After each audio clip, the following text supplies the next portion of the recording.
Sublimez votre intérieur avec nos collections uniques et élégantes.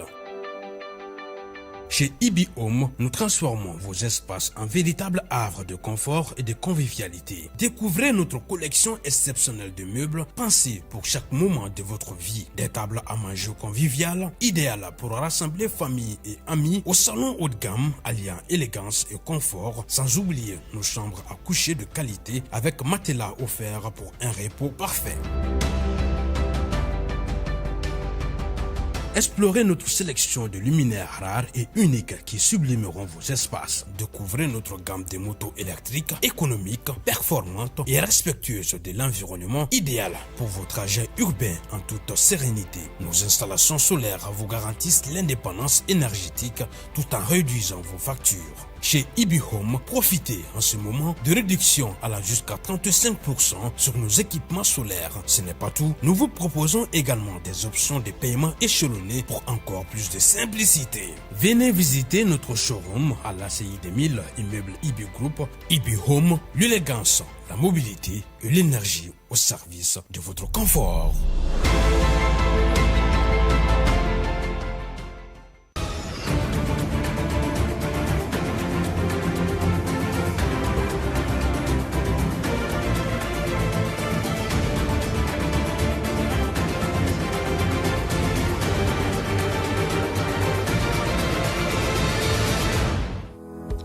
Salon des médias tako nanna hokum konnana kalambulon sigira senga demsen bi woro bonyogo nka kalambulon mun kuncera ka kɛ ni sibirido ye ni demsen ye u ka attestation sɔrɔ Isa Sise ale bɛna caman ɲɛfɔ an ye o ko la. Farafina musomanninw ka ɲɔgɔn bɛnba Marokukaw fɛ yen ni o édition tako 15nan de do ndolantan ninnu kuncera Nigeria ale ye a ka jɔnjɔn 12nan sɔrɔ Kajatu Bagayo ale bɛna caman ɲɛfɔ an ye o kow la. An balimaw ni de an ka kunnafoni bakurunbaw ye ka kɛɲɛ ni bin dɛnɛ je kalo tile 28 san 2025 an bɛna mun walawala aw ye sisan da in na o kama an bɛ aw fo ka waleɲuman dɔn Advance TV sugandili la ka se ka aw kunnafoniya. I n'a fɔ an tun ye a fɔ aw ye cogo min na ka kɛɲɛ ni Salon des médias ale tako 4nan wulikajɔw ye kalanbulon tara ka ɲɛsin denmisɛn ma 60 bɔɲɔgɔn ma kalan mun ye tali kɛ ja sogolotogo la bɔlɔlɔ ale sanfɛla la wa ni denmisɛn bɛɛ lajɛlen ye u ka attestation sɔrɔ ka kɛɲɛ ni sibirido ye je kalo tile 26 Isa Sise ale tun b'a kɛnɛ kan a ye mun sɔrɔ an ka jɛ k'a ɲɛmada o fɛ. Sifin 60 ɲɔgɔn minnu bɔra kunnafoni cakɛdaw la ale ni kunnafoni di lɔgɔliw la olu de kalanna tele ni radio baaraw la. A laɲini ye ka se ka dɔnniya wɛrɛ fara u ta kan. Nin ye Salon des médias ka hakilina kura de ye. Hakilina kura min n'a bɛ tali kɛ sifinnaka minnu bɛ yen nɔ ni kunnafoni di baara ka d'u ye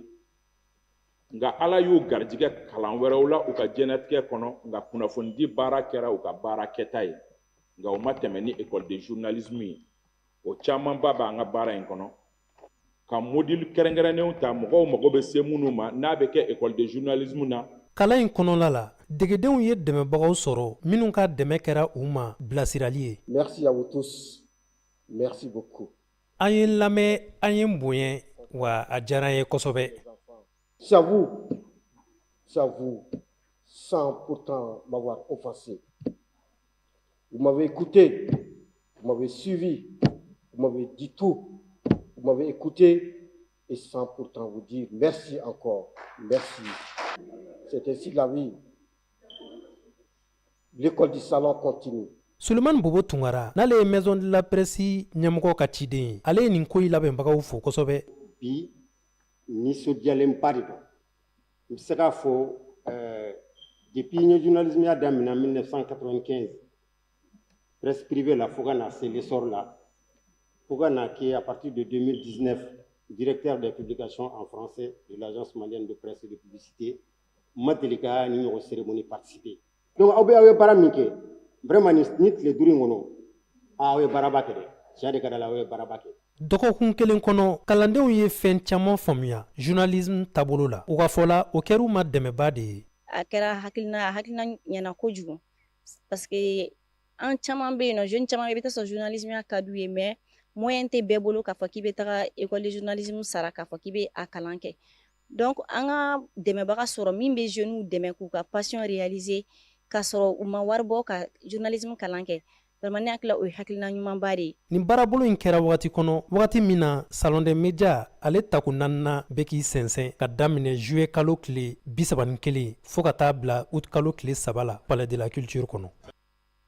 kunnafoni nasira wɛrɛ la k'aw ladɔnniya k'a fɔ mali la sifinama caaman be yen mun ka baara ɲɛsinnen don silamɛriya ma wa olu ye maaw ye mun kɛlen do ka bamanankan sugandi ka kɛ u ka laselikan ye k'aw ladɔnniya k'a fɔ o wale nunu ko o de bɛ kɛ sababu ye ka se ka ba caaman don anw ka seko ni dɔnko la ani ka ba caaman don an ka kanw na yaasa ka faamuyali caaman sɔrɔ nin ko la zayide zuboy ale ye wulikajɔw kɛ a ye mun sɔrɔ an ka jɛ k'an ɲɛmada o fɛ an ka laselikɛlaw yɔrɔ.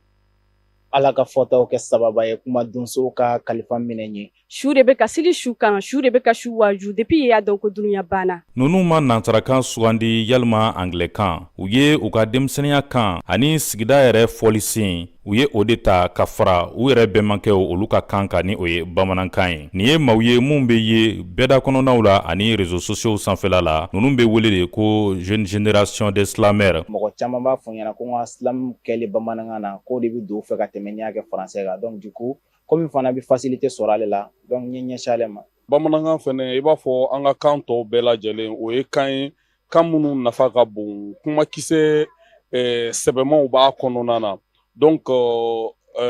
ni i y'a kɛ u kan na a bɛ kɛ sababu ye i bɛ se ka maaw minnu bɛ a faamuya olu bɛ se k'a faamuya cogoya min na. Ne y'a décidé ka silam kɛ bamanankan na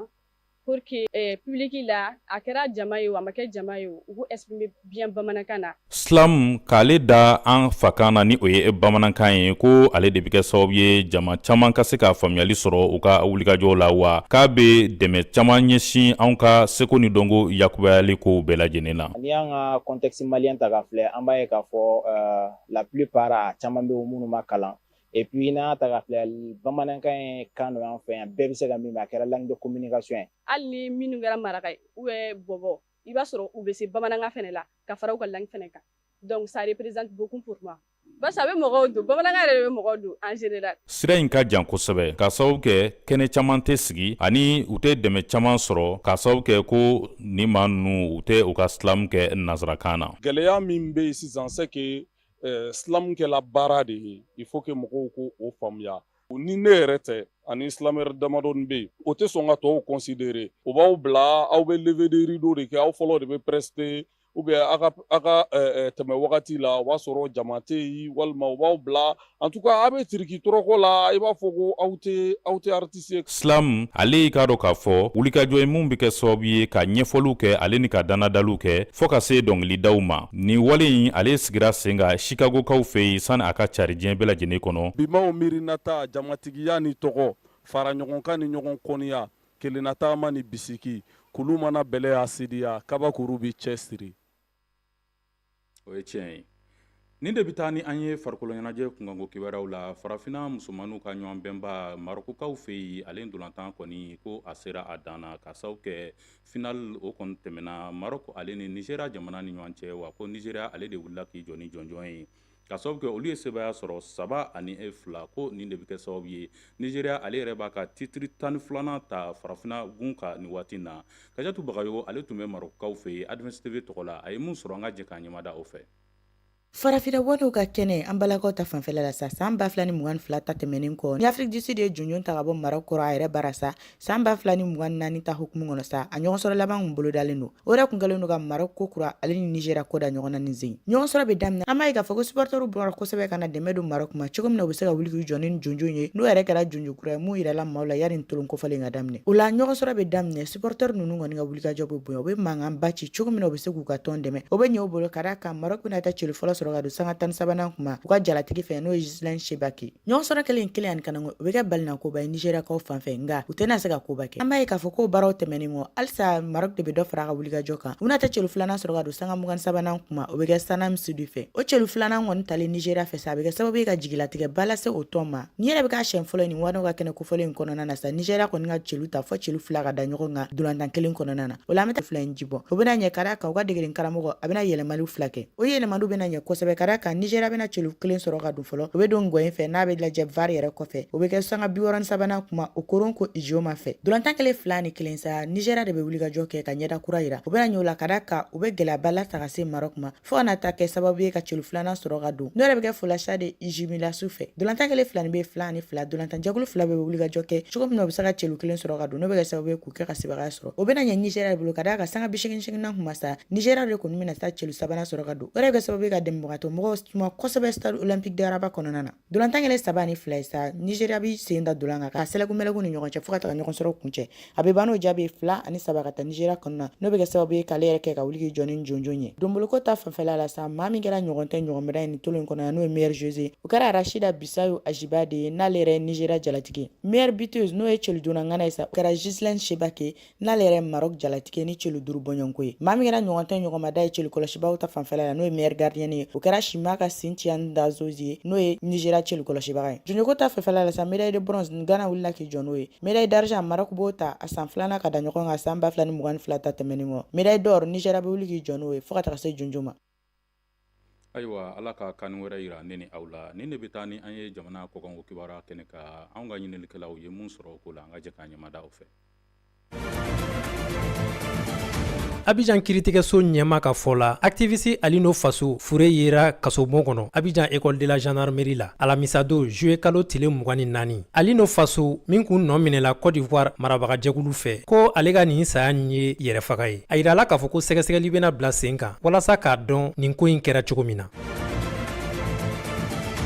Cameroun Maurice Kamto ka kan dili tabaliya présidentsigi la tɛ ka bɛn jamana kɔnɔden mɔgɔ caman ma dossier 83 minnu bilala Elekam fɛ n'o ye kalata labɛnni ɲɛmɔgɔso ye 13 dɔrɔn de sugandira Mouvement pour la Renaissance du Cameroun MRC ka fɔ la a dabɔkun ye ka jamana ɲɛmɔgɔ Paul Biya ka dɔ fara ale ka garisɛgɛ kan kalafili nata la Cameroun Europe jamana ka tɔnba ni Amérique ye u tɛgɛ di ɲɔgɔn ma wagati jago sira kan yalasa ka ko nɔgɔya u fila ni ɲɔgɔn cɛ bɛn kɛra sɛbɛn min kan Écosse o b'a jira ko Europe jagofɛnw doni Amérique o sɔngɔ bɛna buru wa ko fɛn min ye kuranko ta ye Union européenne labɛnnen don ka sanni kɛ fo ka se miliyari 750 la ani miliyari 600 k'o don investissement dafɛ États-Unis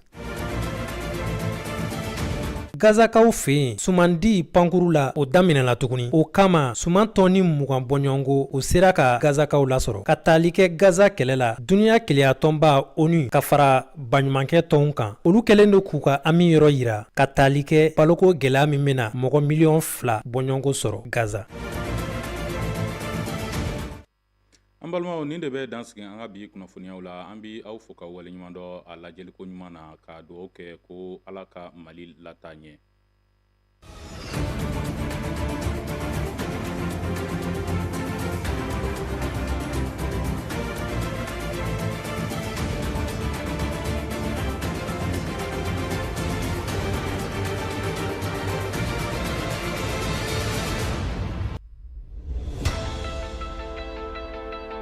Sublimez votre intérieur avec nos collections uniques et élégantes.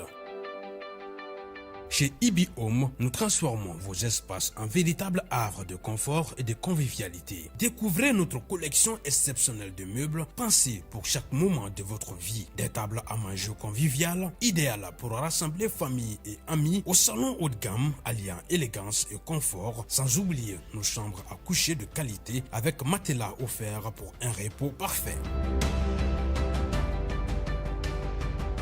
Explorez notre sélection de luminaires rares et uniques qui sublimeront vos espaces. Découvrez notre gamme de motos électriques, économiques, performantes et respectueuses de l'environnement, idéales pour vos trajets urbains en toute sérénité. Nos installations solaires vous garantissent l'indépendance énergétique tout en réduisant vos factures. Chez Ibi Home, profitez en ce moment de réductions allant jusqu'à 35% sur nos équipements solaires. Ce n'est pas tout, nous vous proposons également des options de paiement échelonnées pour encore plus de simplicité. Venez visiter notre showroom à l'ACI 2000, immeuble Ibi Group. Ibi Home, l'élégance, la mobilité et l'énergie au service de votre confort.